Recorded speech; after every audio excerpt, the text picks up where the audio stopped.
오늘 하나님의 말씀은 사사기 21장 1절에서 7절까지의 말씀입니다. 이스라엘 사람들이 미스바에서 맹세하여 이르기를 우리 중에 누구든지 딸을 베냐민 사람에게 아내로 주지 아니하리라 하였더라. 백성이 베델에 이르러 거기서 저녁까지 하나님 앞에 앉아서 큰 소리로 울며 이르되 이스라엘의 하나님 여호와여 어찌하여 이스라엘에 이런 일이 생겨서 오늘 이스라엘 중에 한 지파가 없어지게 하시나이까 하더니 이튿날에 백성이 일찍 일어나 거기에 한 제단을 쌓고 번제와 화목제를 드렸더라.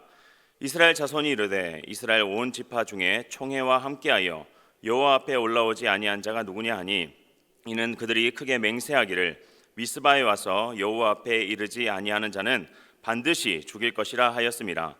이스라엘 자손이 그들의 형제 베냐민을 위하여 뉘우쳐 이르되 오늘 이스라엘 중에 한 지파가 끊어졌도다. 그 남은 자들에게 우리가 어떻게 하면 아내를 얻게 하리요?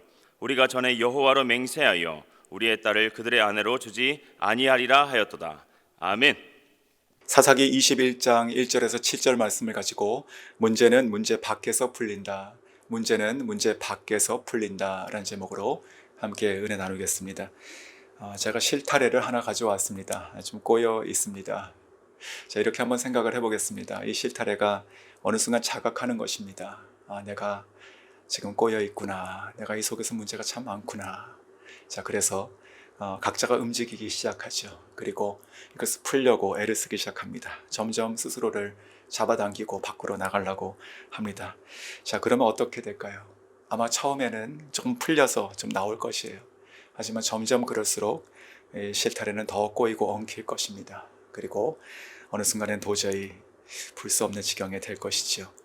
자, 실타래, 꼬인 실타래는요, 안에서 풀 수가 없습니다. 스스로 풀릴 수가 없습니다.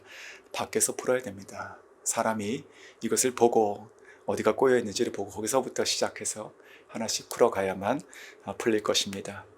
저희들이 가지고 있는 문제도 전 똑같다 생각이 듭니다. 아마도 이 꼬인 실타래가 스스로 안에서 풀 수 없듯이 우리가 아무리 애써도 스스로의 힘으로 풀리지 않는 것들이 너무나 많지요. 자, 어쩌면 그럴수록 더 우리가 가지고 있는 문제들은 커져가는 것도 경험하게 됩니다. 밖에서 풀어야 됩니다. 하나님께서 풀어 주셔야 되는 것이죠. 자, 오늘 본문을 저희가 그런 관점으로 한번 보겠습니다. 이스라엘 지파 안에 지금 문제가 하나 크게 생겼죠. 바로 베냐민 지파가 끊어질 지경에 이른 것입니다. 자, 이 문제를 해결하기 위해서 이스라엘의 11지파는 어떻게 이 문제 해결에 접근하고 있는가 저희가 살펴봅니다. 그리고 그 안에서 한계를 저희가 찾게 됩니다. 자, 오늘 메시지가 얽혀있는 내 문제를 또 풀어가게 하시는 하나님의 해결의 실마리가 될 수 있기를 주님의 이름으로 축원합니다. 자, 첫 번째, 자각은 했으나 회개가 없다. 자각은 했으나 회개가 없다. 자, 2절과 3절 그리고 6절 제가 한번 다시 읽어드립니다. 백성이 베델에 이르러 거기서 저녁까지 하나님 앞에 앉아서 큰 소리로 울며 이르되 이스라엘의 하나님 여호와여 어찌하여 이스라엘에 이런 일이 생겨서 오늘 이스라엘 중에 한 지파가 없어지게 하시나이까 하더니 6절 이스라엘 자손이 그들의 형제 베냐민을 위하여 뉘우쳐 이르되 오늘 이스라엘 중에 한 지파가 끊어졌도다. 자, 이스라엘 12지파 중에 하나인 이 베냐민 지파가 끊어질 위기에 처한 문제이죠. 이것이 왜 이들에게 문제가 되었을까요? 바로 이것은 언약 공동체가 무너지게 되는 것이기 때문에 그렇습니다. 이스라엘은, 아니 기독교, 교회, 우리 믿는 사람들의 공동체는 공동체이죠. 즉 하나가 한 지파는 12지파 중에 하나지만 그 하나가 또한 12를 지탱하고 있는 것입니다. 어쩌면 이런 것들이 그 세상의 일반 조직과 구별되는 공동체 개념이라 생각이 듭니다. 회사의 주인은 누구이죠? 지분을 많이 가진 사람입니다. 그래서 51%를 가지고 있으면 나머지 49%의 의견을 누르고 전체를 움직일 수 있는 힘을 갖게 되죠. 하지만 언약의 공동체는 다릅니다. 지분, 숫자, 사이즈 이런 것으로 되지 않고 언약 아래 다 똑같이 놓여서 하나의 공동체를 이루어가고 있지요. 자, 베냐민 지파가 끊어진다는 것은 하나님께서 야곱을 이스라엘이라 이렇게 이름을 바꾸시고 약속하신 그 언약이 깨어지는 것입니다. 이것이 문제이죠. 자, 이 자각을 한 것이에요. 이 문제를 자각했습니다. 자, 비록 이 전쟁이 어느 정도 정당성을 가지고 시작한 건 맞습니다. 베냐민 지파가 그 불량배들을 내어주지 않았죠. 그리고 오히려 군사를 모아서 대적한 것도 맞아요. 그리고 하나님께서 이들과 싸우는 것을 허락하시고 또 유다 지파가 먼저 나가서 싸우라고도 하셨습니다. 그리고 이기게 하셨어요. 그러나 우리가 이전 본문들을 쭉 읽어보면 알 수 있듯이 이스라엘 한 지파는 선을 넘었습니다. 그들은 죄의 심판을 넘어서 보복했고 진멸했습니다. 그리고 하나님께서 원하셨던 것 아닌 데까지 가도 지금 너무나 많이 왔죠. 그래서 오늘 이 지경에 이르게 된 것이에요. 베냐민 지파가 끊어질 지경에 이른 것이지요. 이것을 자각한 것입니다. 우리 공동체가 하나인데 깨어지게 되었구나. 자, 그런데 오늘 본문을 아무리 봐도 자각은 했는데 해결이 잘 되고 있지 않아요. 시작되지 않고 있어요. 왜냐하면 바로 회개가 없기 때문에 그렇습니다. 오히려 회개는커녕 이 문제 자각하면서 그 대상이 바뀌고 있어요. 자, 2절에 이렇게 말을 했죠. 백성이 하나님 앞에 앉아서 큰 소리로 울며 3절에 뭐라고 하겠습니까? 하나님, 어찌 이런 일이 생겨서 한 지파가 없어지게 됐습니까? 자, 이 말을 보면 그 2절만 보면 그들이 회개하는 것처럼 보이는데 3절의 그 이야기를 들으면 또 6절에 보면 이것은 자기 자신에 대한 회개가 아니라 하나님을 향한 원망, 그렇게 좀 들립니다. 그러니까 문제 주체가 되는 주어가 없는데 하나님이 들어가 있는 것 같아요. 하나님, 어떻게 하여 이런 일이 생겨서 끊어지게 하십니까? 이렇게 얘기하고 있는 것처럼 들립니다. 자, 문제를 자각하는 것 아주 중요합니다. 문제를 해결하기 위해서는. 하지만 그 문제를 자각하는 것만 보면, 또한 내 안에 그 자각이 갇혀 있으면 문제가 어디서 왔는가, 진정한 문제의 그 뿌리가 무엇인지를 알 수 없으면 그저 상황만 보이죠. 내가 처하는 그 문제만 보이죠. 그러면 이런 마음이 드는 거야. 큰일 났다. 어떡하지? 어떡합니까, 하나님? 이렇게 원망하는 소리만 나올 것 같습니다. 자, 물론 이스라엘 11지파는 회개가 하나도 없었는가, 그렇게 생각하면 꼭 그렇지는 않다고 생각됩니다. 하지만 성경이 기록하는 것을 보면 그들의 회개가 있었는지 없었는지, 그리고 있었다면 그것이 진심이었는지에 대한 강한 의구심을 갖게 한다는 것이지요. 회개에 그들의 백성의 고백이 담겨 있지 않습니다. 그래서 6절도 마찬가지였습니다. 이스라엘 자손이 그들의 형제 베냐민을 위하여 뉘우쳐 이르되, 그리고 이렇게 얘기하잖아요. 하나님, 우리가 이 일을 행한 것이 크나큰 죄악임을 이제야 깨닫습니다. 하나님, 이것이 우리의 잘못입니다. 부디 용서해 주시고 이 형제들을 보전하여 주시옵소서. 어떻게 하면 되겠습니까? 이렇게 하지 않았습니다. 그들은 오늘 이스라엘 중에서 한 지파가 끊어졌도다, 그렇게 말을 하고 멈추지 않습니까? 조금 냉정하게 들릴지 몰라도 이스라엘 11지파는 베냐민 지파가 끊어지게 된 것을 마치 블레셋, 암몬 이런 이방인들이 와서 그들을 몰살시킨 것처럼 말하고 있는 것 같습니다. 자각은 있는데 회개가 없습니다. 이것이 문제 해결의 잘못된 접근인 것이죠. 이스라엘 11지파의 그 칼은 지금 멈춰 있습니다. 하지만 자신들이 처참한 그 사륙을 했다는 것을 지금 회개하지 않고 있죠. 참 아이러니가 아닌가 생각이 듭니다. 여호와 앞에 왔고 또 눈물로 소리치고 있고 했는데 회개하지 않고 있을 수 있는가, 이런 생각이 드는 것입니다. 그런 관점에서 이들의 고백 가운데 또 한 가지 중요한 것을 발견하게 돼요. 그것은 바로 회개하지 않으니 하나님을 바라지 않고, 그러지 않으니 하나님께 도움을 청하지 않고 있습니다. 자, 하나님의 뜻을 묻지 않고 있어요. 정말 그렇습니다. 2절과 3절 그리고 6절을 보면 어디에도 하나님, 이 문제를 어떻게 해야 합니까? 어떻게 이들을 보존할 수 있습니까? 라고 그들은 묻지 않고 있습니다. 자각만 있고 회개가 없습니다. 자, 우리에게도 문제가 항상 일어납니다. 지금도 많은 문제들을 가지고 계실 것이에요. 예수 믿고 살아가면, 제대로 살라고 하면 어쩌면 더 이상하게도 어려움들이 더 많이 생기는 것을 저희가 고백하게 됩니다. 그런데 성도란 누구입니까? 문제가 없는 것이 성도일까요? 그렇지 않습니다. 그 수많은 문제들을 하나님의 은혜로 도우심으로 풀어가는 자들이 바로 성도입니다. 믿으시죠? 자각한 것은 중요합니다. 하지만 그 자각으로 멈춰서는 안 되는 것입니다. 그 자각은 해결의 시작이 아닙니다. 회개가 해결의 시작입니다. 회개가 없는 자각으로 우리는 뉘우칠 수 있고 또 눈물 흘릴 수도 있고 심지어 오늘 이 본문처럼 화목제 예배 자리에 나올 수도 있습니다. 하지만 회개가 없이는 문제가 해결되지 않습니다. 하나님께 도우심을 구하지 않게 되고 하나님의 뜻을 묻지도 않습니다. 그러니 내가 그것을 풀려고 애를 쓸 수밖에 없는 것이죠. 오늘 이스라엘 11지파의 모습을 통해서 혹 내 자신이 가지고 있는 그 문제에 대한 해결, 그 접근이 혹시 내가 잘못한 것이 있지 않는가 돌아볼 수 있으면 좋겠습니다. 자, 두 번째, 무엇이 잘못됐는가? 그들은 자기 틀에 갇혀서 해결하지 못했습니다. 자기 틀에 갇혀 있습니다. 꼬인 실타래를 제가 보여드렸잖아요. 그런데 그 안에서 풀 수 없습니다. 그 실타래가 안에서 꼬여 있으면 어떻게 해야 될까요? 그것은 놔두고, 그러니까 꼬여 있는 부분을 놔두고 열심을 내서 풀려고 한들 안 됩니다. 그 꼬여 있는 것을 먼저 풀어내야지만 나머지가 다 하나씩 풀릴 것입니다. 자, 이스라엘 11지파는 자기 틀에 갇혀 있습니다. 여전히 그 틀에 갇혀서 지금 문제를 풀어가려고 애쓰기 시작하고 있어요. 그래서 결국 이 문제가 하나님의 뜻대로 풀리지 않는다고 저는 생각이 들어요.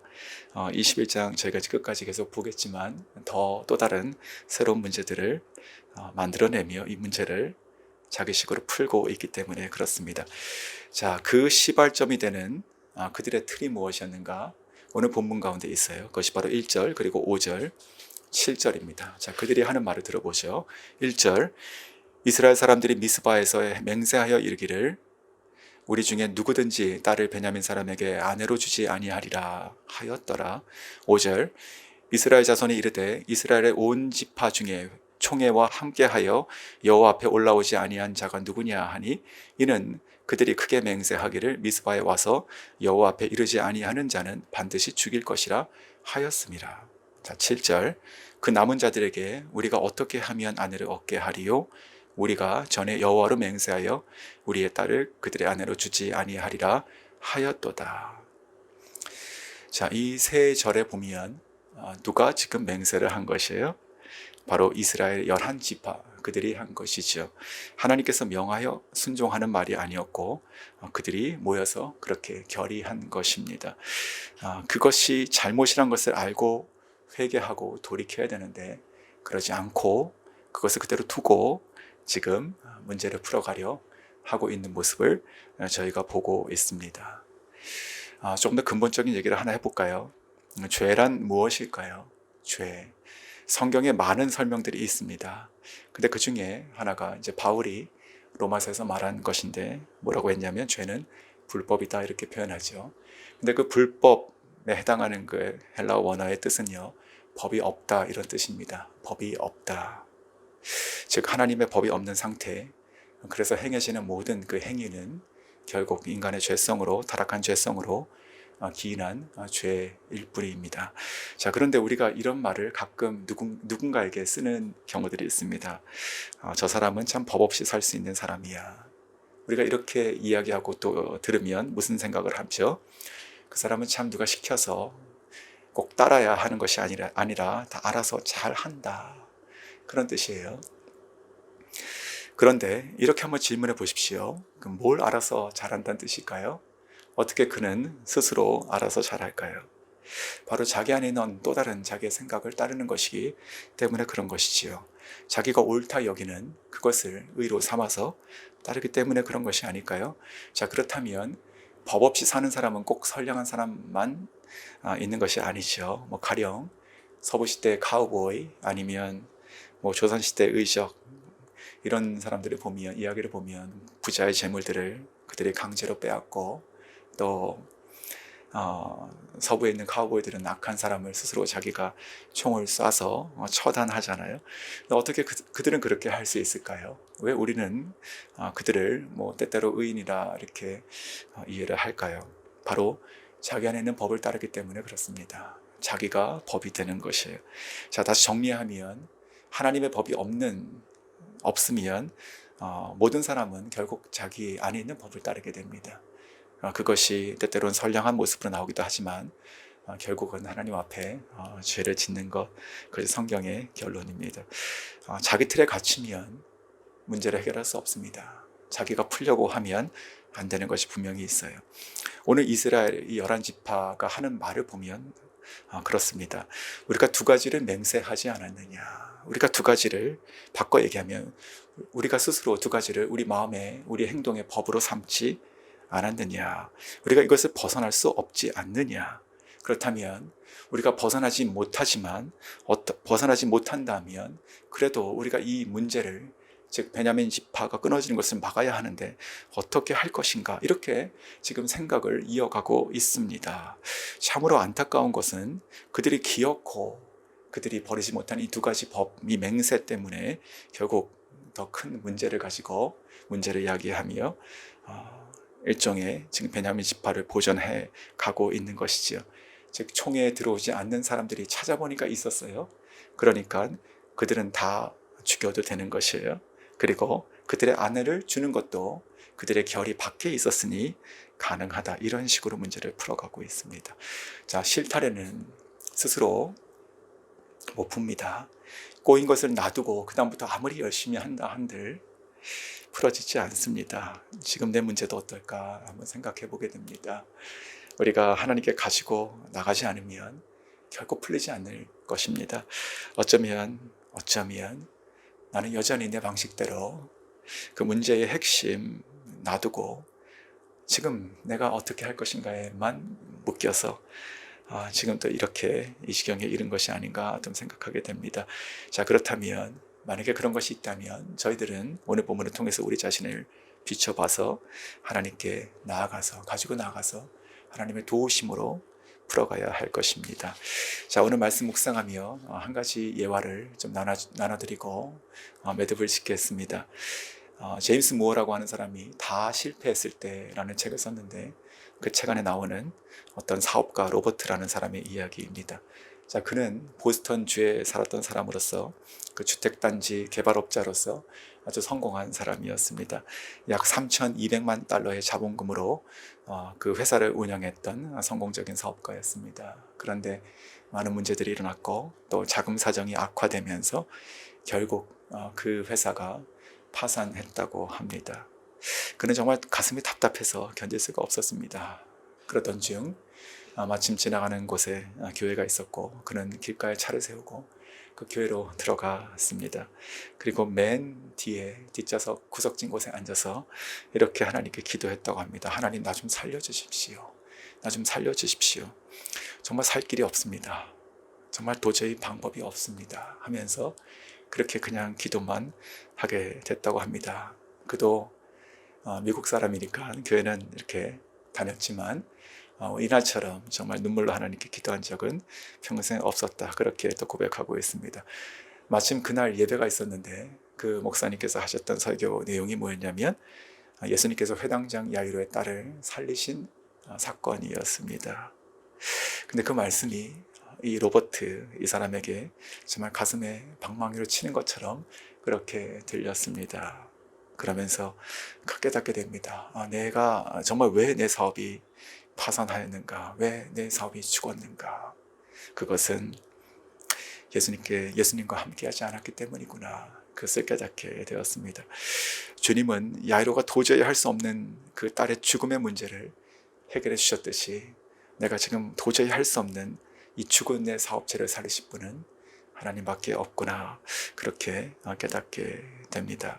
그러면서 그가 기도하면 할수록 이제 비로소 진정 그 마음속의 회개가 터지기 시작했다고 합니다. 주님, 내가 지금까지 교회를 참으로 헛다녔습니다. 주님을 참 헛믿었습니다. 내가 이제야 깨닫습니다. 다 나를 위해서 살았습니다. 그리고 내 문제는, 내 사업이 망한 것은 작은 문제도 아니고 은행의 문제도 아닙니다. 내가 하나님 없이 내 손으로 일으키려고 애썼던 바로 그것이 문제입니다. 주님 나를 이제 불쌍히 여기시고 하나님께 이 모든 것을 가져나가니 주님께서 다시 회복해 주십시오. 그리고 그는 그날 그렇게 기도하면서 마음속에 굳게 결단했다고 합니다. 나는 이제부터 절대로 주님만 의지하고 살아가리라. 모든 것을 하나님께 맡기고 하나님의 뜻대로 행하며 나아가리라. 그리고 나서 하나님께서 진짜 그의 모든 문제를 하나씩 해결해 주셨고, 또 그 파산한 기업을 다시 소생시켜 주셨습니다.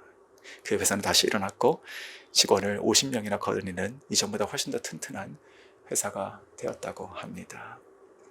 자, 말씀을 맺겠습니다. 문제는 안에서 풀리지 않습니다. 자각하는 것으로 되지 않습니다. 회개해야 됩니다.